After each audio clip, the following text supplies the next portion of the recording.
Former Paralympian Oscar Pistorius has been released from prison on parole. Almost 11 years after he shot and killed his girlfriend, model Reeva Steenkamp. Enough is enough! His release has been met with extreme reactions in South Africa, a country which is in the grip of a sexual violence pandemic. It's estimated that what happened to Reeva Steenkamp repeats itself here every 3 hours.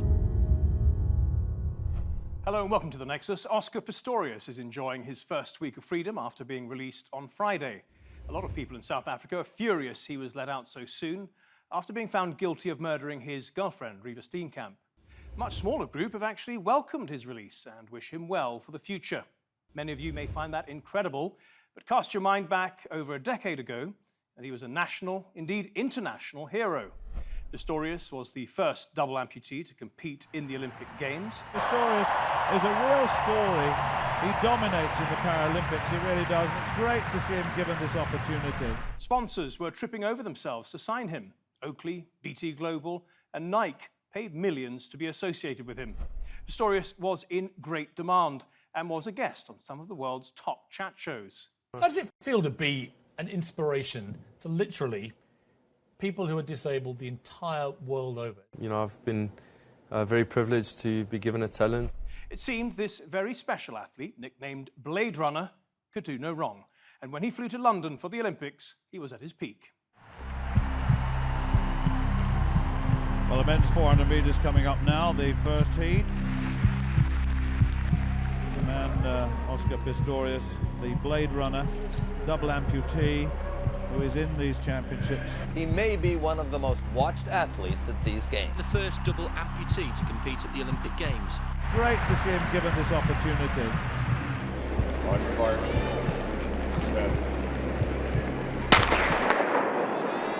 And here comes Pistorius. I said to you that he runs. Okay, good afternoon, ladies and gentlemen. We can confirm that there was a shooting incident this morning at the home of the well-known Paralympic athlete Oscar Pistorius. Breaking news out of South Africa. The double amputee sprinter Oscar Pistorius, who captured so many hearts at the London Olympics, has been charged with murdering his model girlfriend.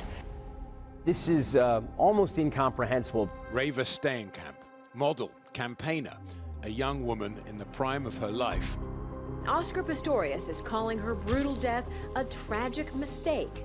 He says he mistook her for an intruder. I thought that there was a burglar that was gaining entry into my home. The first thing that ran through my mind was that I needed to arm myself, that I needed to protect Reeva and I, that I needed to get my gun. I didn't have my legs on. I was just overcome with fear and I started screaming and shouting for the burglar or the intruders to get out of my house. I heard a door slam, which could have only been the toilet door. And then I heard a noise from inside the toilet. Before I knew it, I'd fired 4 shots at the door.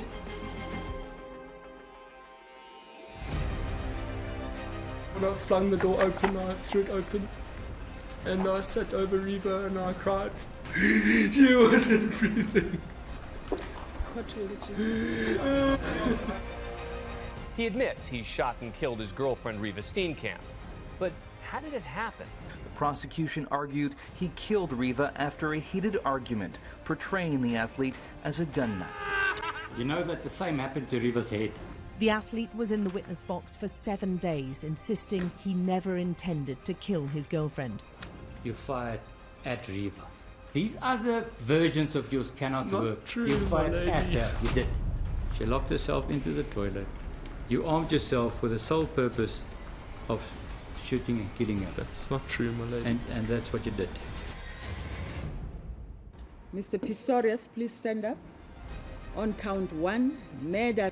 The accused is found not guilty. Instead, he is found guilty of culpable homicide. This is almost certainly the best verdict Oscar Pistorius could have hoped for. It is unfair.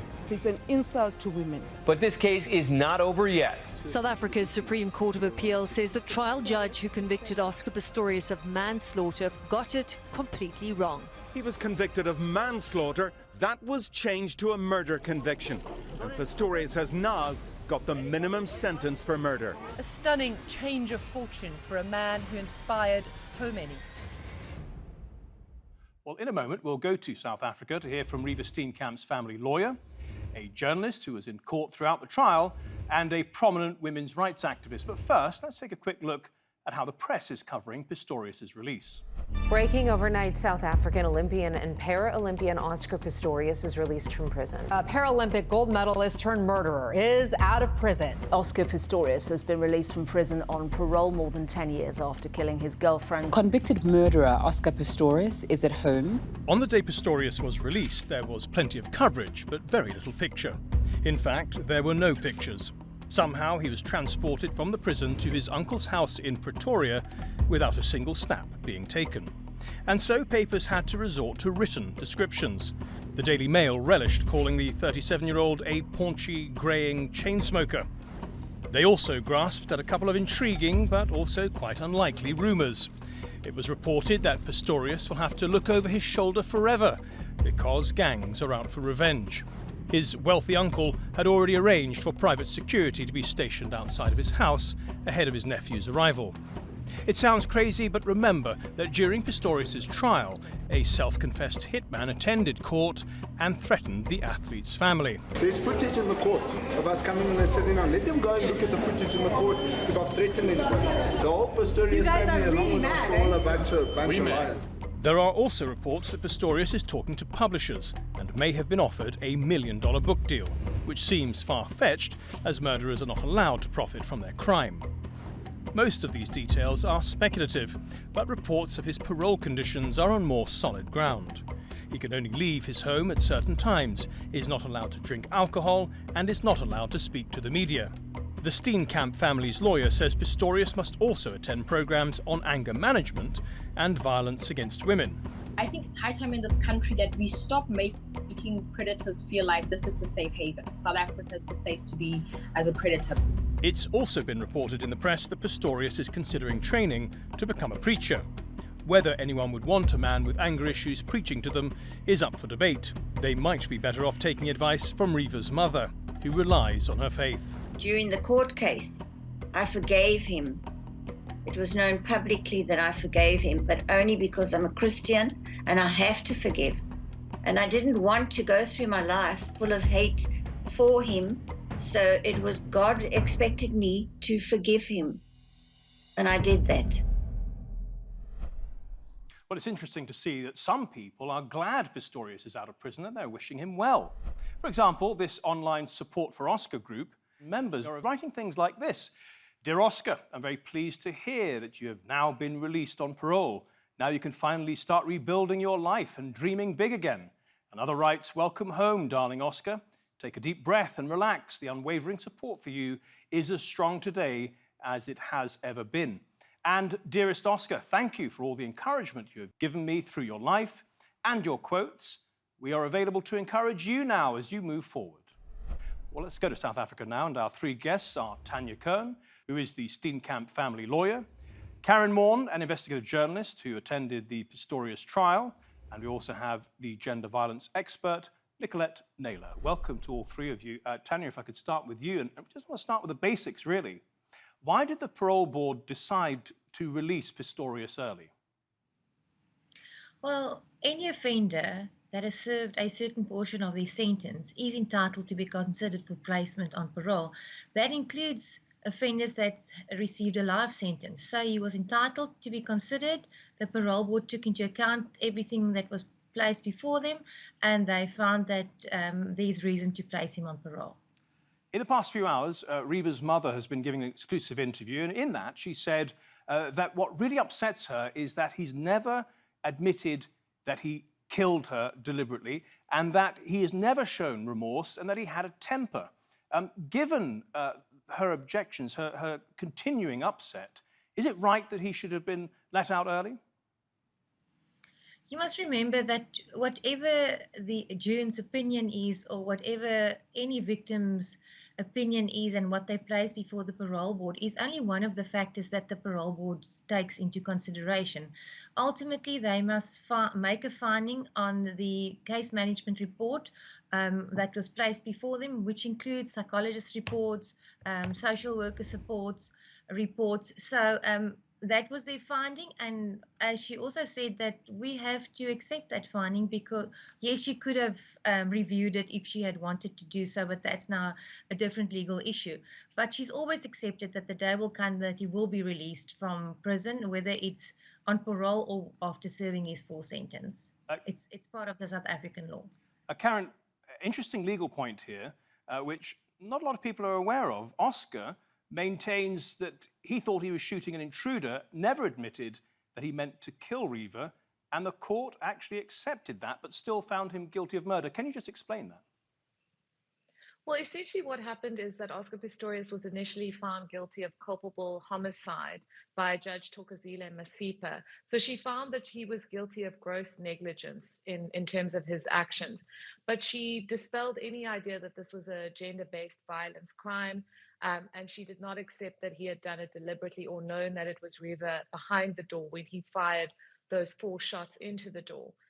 The state appealed that judgment on an issue of a question of law, which is essentially they said on the facts that were accepted by the court that Oscar Pistorius should be guilty of murder under the principle of dolus eventualis. In that, even if he had believed that Reeva Steenkamp was an intruder, he must have reasonably foreseen that whoever was behind that door, whether it was an intruder or whoever it was, would die. And they found him guilty under the principle of dolus eventualis, and subsequently, in a subsequent appeal by the state, sentenced him to 15 years, the effective 15 years, said he should have got 15 years in prison, which is the minimum sentence for non-premeditated murder in South Africa. And that's essentially why, as Tanya has explained, he then became eligible under the Correctional Services Act for parole after serving half that sentence. If he had got a life sentence or been found guilty of premeditated murder, he would have only been considered for parole at about 25 years of serving that sentence. Just very briefly then, was he guilty or not of carrying out gender-based violence? That was not the finding of the court. Right. So, no. Nicolette Naylor, as a women's rights activist, what was your reaction to his early release? Well, I think anger, firstly.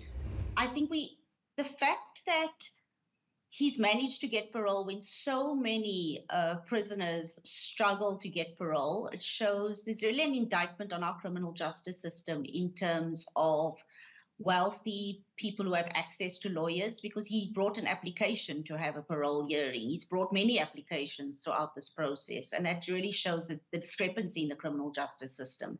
But I think there's also a level of disappointment because we've had a long period of time where we're still not seeing any acknowledgement of the fact that he has killed a woman, which is femicide. The killing of a woman by a partner, intimate femicide, has happened here.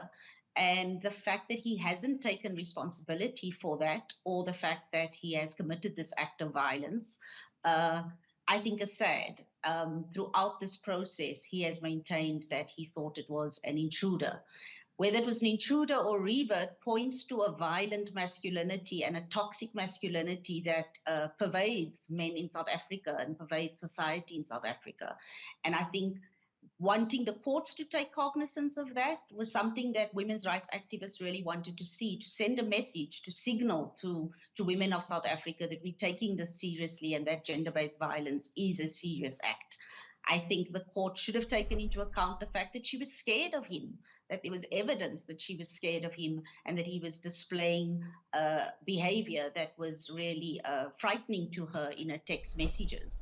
And his previous actions with guns and violent, aggressive behavior was not really taken into account. And I'm concerned that whether or not he's really taken ownership of that, had any form of rehabilitation for anger management or for gender relations, that concerns me the most in terms of the fact that he's now out on parole. Yeah.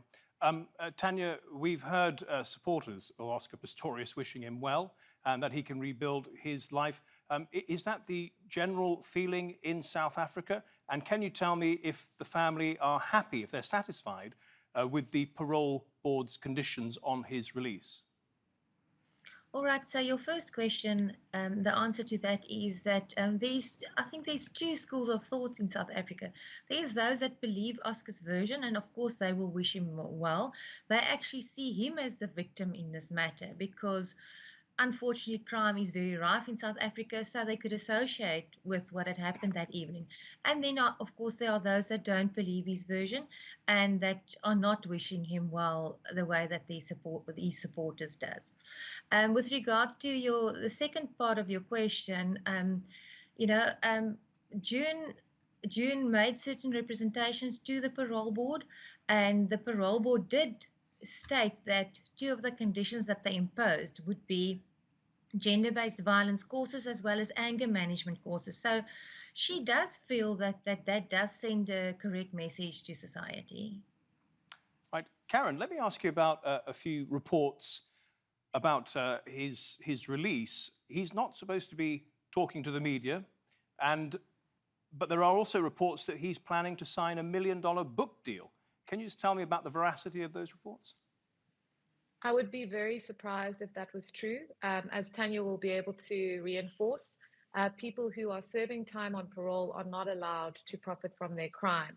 And given the fact that Oscar Pistorius very evidently has been extremely reticent about, even putting himself in a position where his picture could be taken, I think it would be quite surprising if that was the case. Certainly, I don't think that is true. Just on the other points, the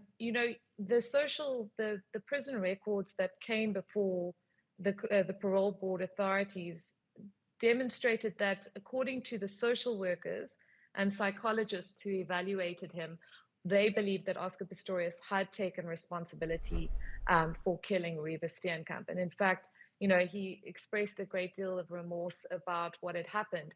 And I know a number of people are of the perception that he is simply articulating that because he feels sorry for himself and it's not genuine. But during the initial criminal trial, the state, in fact, sent him for psychiatric evaluation before an expert, a psychiatrist and psychologist who evaluated for him for criminal capacity. And they, in fact, found that he did have genuine remorse for killing Reeva Steenkamp and did not display what they termed the typical traits of a intimate femicide rage killer, which is typically, as your other guest has spoken about, that kind of narcissistic, violent personality disorder that often tragically informs this very common level of intimate femicide crime that we have in South Africa. Nicolette, I know you're very concerned that Oscar Pistorius was not given enough education about gender-based violence. Why is that?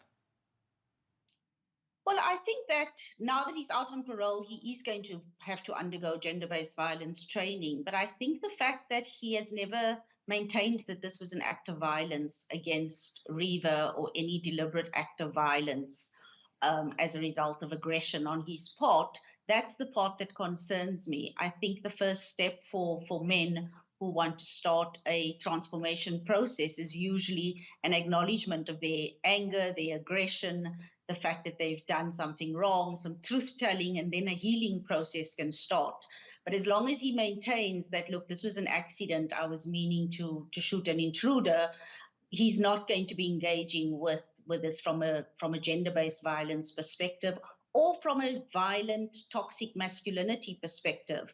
The fact that you would want to fire 4 shots at an intruder was really a shoot to kill mentality as well, and levels of anger and aggression and violence within him.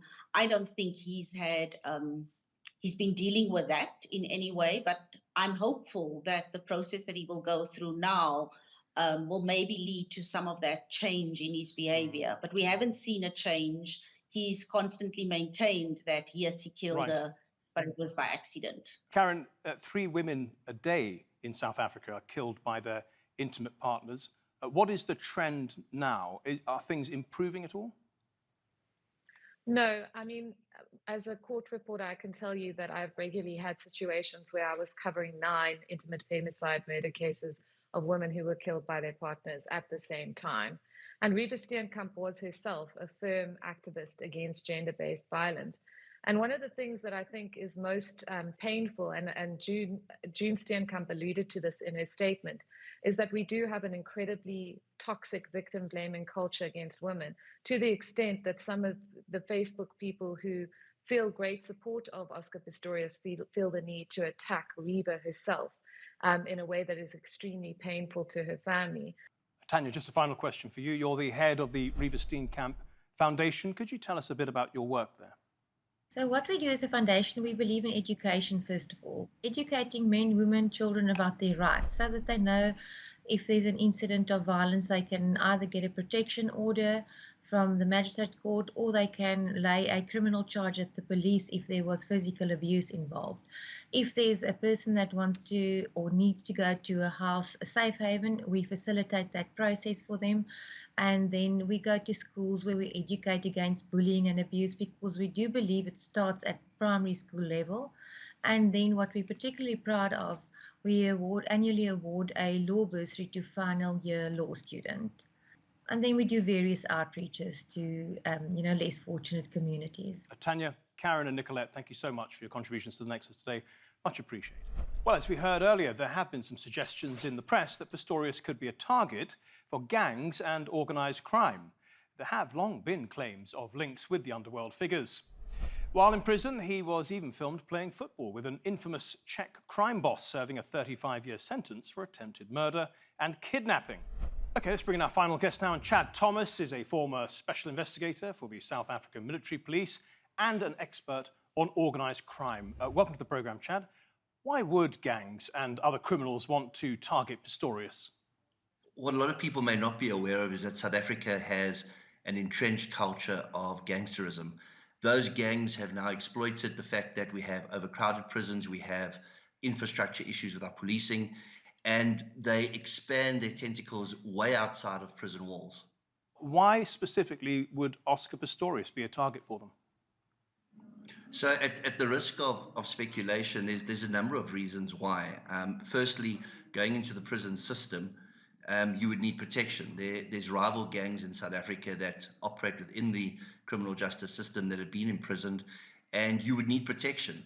We've got 5 significant gangs in South Africa. We've got the numbers gangs, which are the 2/6s, the 2/7s, the 2/8s. We've got the big 5. And then we've got a combination of what's called the Royal Air Force and the Springbokke. Their entire function within the gang system is to find ways of assisting people that want to escape. The big 5 are the informants. The 28s are there as a control mechanism. The 27s carry out hits, or they conduct violence to enforce certain things within the prison structures. And of course, the 26s are there for what they call decree, and they're there for money-making purposes. So when you go into the prison system, it's quickly identifiable whether or not you have funds. These guys have far-reaching networks, both within the prison system as well as outside of the prison system. And they would be able to ascertain when somebody comes in whether that person is moneyed or not, and how they can manipulate that person to their advantage. With Oscar Pistorius, they wouldn't have had to do that. He's a world-renowned athlete. He was a very well-known individual.